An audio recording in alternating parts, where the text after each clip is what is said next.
The town of Blackwood, Oregon, was the kind of place where nothing exciting ever happened. Nestled between endless stretches of pine forests, it was quiet, predictable, until the night a group of high school students stumbled upon a game they should have never played. It started with an ordinary evening. A group of 5 friends, Jake, Olivia, Ryan, Emma, and Lucas, were hanging out in Jake's dimly lit basement, scrolling through the depths of the internet. They had exhausted their usual horror movie marathons and prank call sessions. That was when Lucas, the group's self-proclaimed expert in all things creepy, found something bizarre. "Check this out," he said, holding up his phone. The others gathered around as he played a video from a shadowy YouTube channel called Dark Ritual X. On screen, a masked figure sat in a candlelit room, whispering in a distorted voice. "Are you ready for the ultimate horror challenge? A game so dangerous it was banned centuries ago? If you're brave enough, you can summon the Forgotten One. But beware, once the door is opened, it can never be closed." "Seriously?" Ryan scoffed. "This is just another internet hoax." "I don't know," Olivia said, frowning. "People in the comments are freaking out. They're saying weird stuff has happened to them." "It's all staged," Emma reasoned, but her voice held a hint of uncertainty.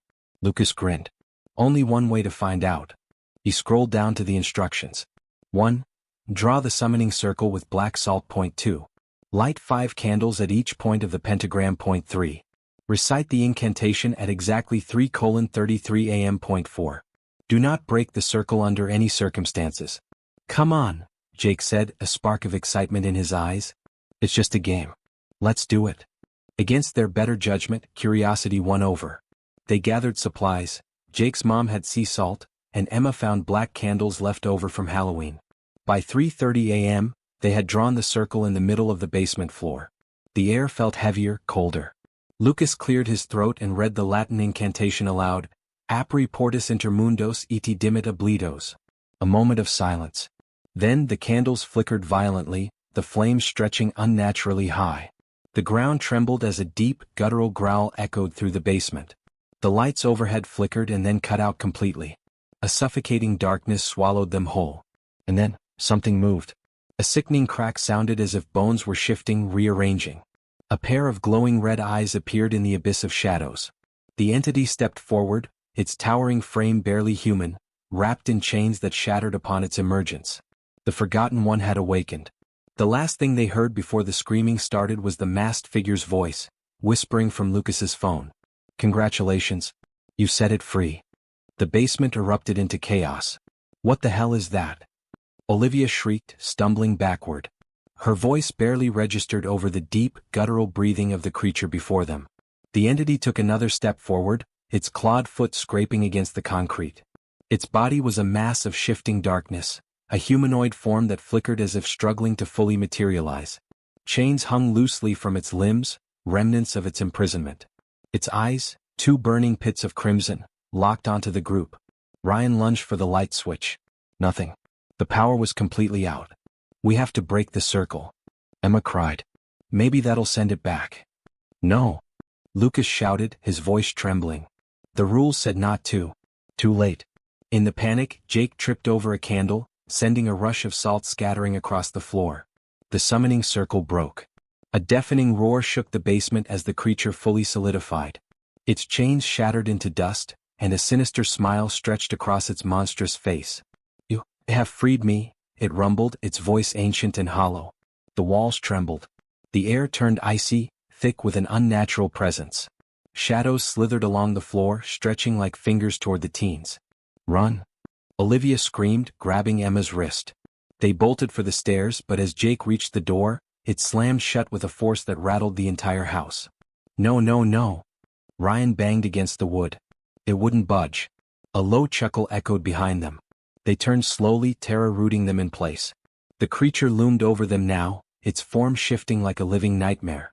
It extended one skeletal hand toward Lucas, the one who had read the incantation. "You spoke the words," it hissed. "You are the first." Lucas gasped as invisible tendrils wrapped around his throat, lifting him into the air. His body convulsed, his eyes rolling back.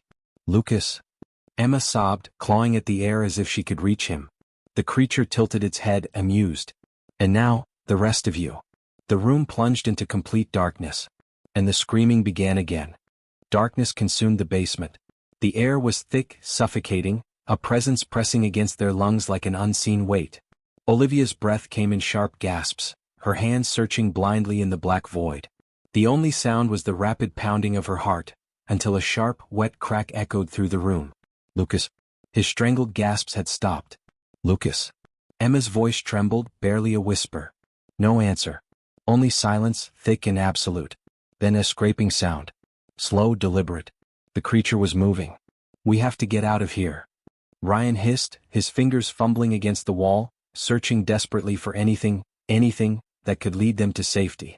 A flicker of red light pulsed through the darkness. The creature's glowing eyes was watching them. Jake grabbed Olivia's hand, pulling her close. We need a light. Our phones. A crash. The sound of something heavy slamming against the wall. Then a low growl reverberating through their bones. No time, Emma whimpered. We have to move, now. They scrambled blindly in the dark. Jake yanked the basement door handle again, his knuckles white with strain. It didn't budge. Behind them, a whispering voice slithered through the air. Run. And then the lights flickered back on. A blood-curdling scream tore through the basement. Lucas's body dangled in midair, his feet inches above the ground, his mouth open in a silent wail. Dark tendrils wrapped around his limbs, sinking into his flesh like living shadows. The creature stood beside him, its form pulsing, shifting, feeding. Chains still clung to its massive frame, but now they were breaking apart, dissolving into nothing. Ryan grabbed a metal baseball bat from the corner and swung wildly. The bat passed straight through the creature as if it were made of smoke. The force of his own momentum sent him sprawling to the floor. The creature turned its head, those crimson eyes narrowing. Foolish, it murmured. Then Lucas's body dropped to the ground with a sickening thud. Emma let out a choked sob, pressing a hand to her mouth. Lucas wasn't moving. We need to stop this. Olivia cried. There has to be a way. The book? The video? Jake's mind raced. There has to be a way to send it back. Ryan scrambled for Lucas's phone, which lay discarded near his body.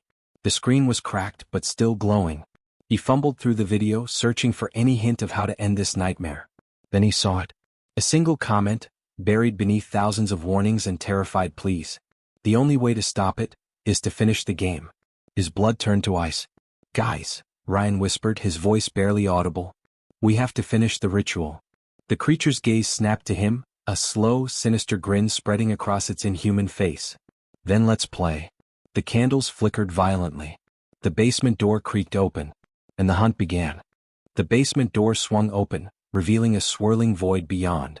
The air crackled with energy and a guttural laugh echoed from the darkness.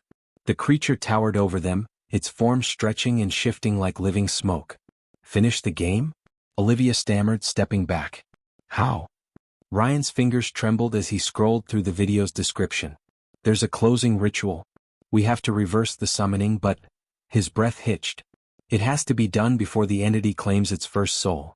Emma's horrified gaze flicked to Lucas's lifeless body. No. Then we have to do it now. Jake grabbed the black salt, trying to redraw the broken circle, but the moment the salt hit the floor, it sizzled and evaporated. It won't work. Olivia cried. It's already here. The creature lunged. Emma shrieked as clawed shadows wrapped around her ankles, dragging her toward the void. Ryan and Jake grabbed her arms, pulling with all their strength. The room spun in chaos, candles blew out one by one, the walls groaned and the shadows closed in. The incantation. Olivia screamed.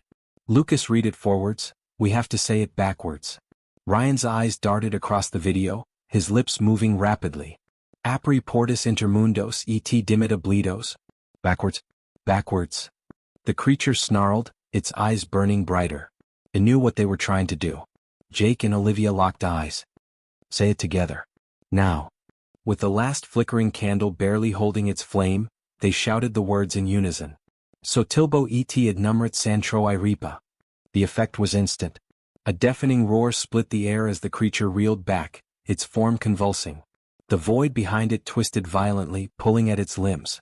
The shadows recoiled, retreating like spilled ink being sucked into a drain. The room trembled as the entity let out a final enraged howl. Its body was being dragged back, chains reforming, wrapping around its limbs, binding it once more. The basement lights flickered, the pressure in the air lifted, and then... silence. The void vanished. The room returned to stillness. The game had ended. Ryan collapsed onto the floor, panting. Emma sobbed into Olivia's shoulder. Jake stared at the scorched remnants of the summoning circle, his hands still shaking. But then, a whisper. Oh, faint. Congratulations, you survived. For now. Lucas's phone screen blinked one final time before shattering into darkness. And somewhere deep within the void, something laughed. The basement was silent. The only sound was the heavy breathing of the four remaining friends, Jake, Olivia, Ryan, and Emma, huddled together in the dim light of Ryan's phone. The ritual had worked, or so they thought. Lucas was gone. The entity had been dragged back into the void, but something still felt wrong. The air was thick, almost suffocating, as if the darkness itself was watching them. Then Olivia's phone buzzed. A single notification lit up the screen. Lucas, you didn't finish the game. Emma gasped, stepping away from Olivia as if the message might reach out and grab her. That's not possible, Jake muttered. His phone was shattered. He's gone. But as if in response, the message repeated. Again. And again. Until Olivia's phone glitched, the screen flickering violently before turning off. Ryan's hands trembled as he pulled out his own phone, searching desperately for any explanation. Maybe it's just some kind of interference? A glitch? But deep down, none of them believed that. Then came the whisper. Soft, almost gentle, yet filled with something dark. I'm still here. The basement light flickered, then died. The darkness swallowed them whole once more. And the game continued. The basement was eerily quiet, but the air was thick, heavy with the weight of what had just transpired. Ryan gripped Olivia's wrist tightly, eyes scanning the darkness that still clung to the corners of the room. Emma was at the basement door, desperately trying to open it, but it remained locked, sealed shut as if the house itself didn't want them to leave. Then a laugh echoed from the shadows. Did you really think it was over? Jake turned, his voice barely a whisper. Lucas. A figure stepped from the darkness. It looked like Lucas, his face, his build, but his eyes were black voids, deep and endless, and his smile was twisted into something grotesque. You didn't finish the game. Ryan's heart skipped a beat. It was true, they hadn't really won. They had merely undone the ritual, but they hadn't destroyed the entity. The rules had changed and they hadn't even known. We have to finish it, Ryan muttered, realizing the awful truth. Finish what? Emma asked, her voice shaking. The game, Ryan said, his eyes wide with fear. We never actually finished it. We've just been resetting it. And now it wants us to play again.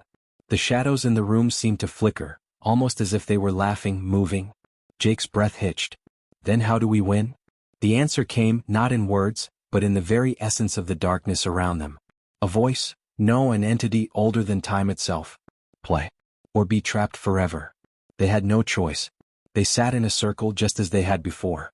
Olivia opened the ritual book once more, her hands trembling. Read it, Jake urged her. Olivia nodded, swallowing hard. She began reading the incantation, but this time the words felt different. They were heavier, sharper, laden with power. The air crackled with energy as the entity watched, grinning, waiting. The walls seemed to pulse as the ritual reached its climax. Reality itself twisted and buckled as the shadows screamed. But they kept going. They had to. Finally, Olivia reached the last line, her voice barely audible as she whispered the final words. And then, everything stopped. The basement door creaked open. The oppressive darkness lifted. The entity, no longer able to withstand the reversal of the ritual, vanished, its presence dissipating into the void. The world seemed to breathe again. Jake, Olivia, Ryan, and Emma stumbled out of the basement, gasping for air. The nightmare was over, or so they thought. They never spoke of that night again. Lucas was never found. But sometimes, when the clock struck 3:33 a.m., Ryan would receive a notification on his phone, a message from a number he didn't recognize. You didn't finish the game. But don't worry. This is just a story. And stories aren't real, right?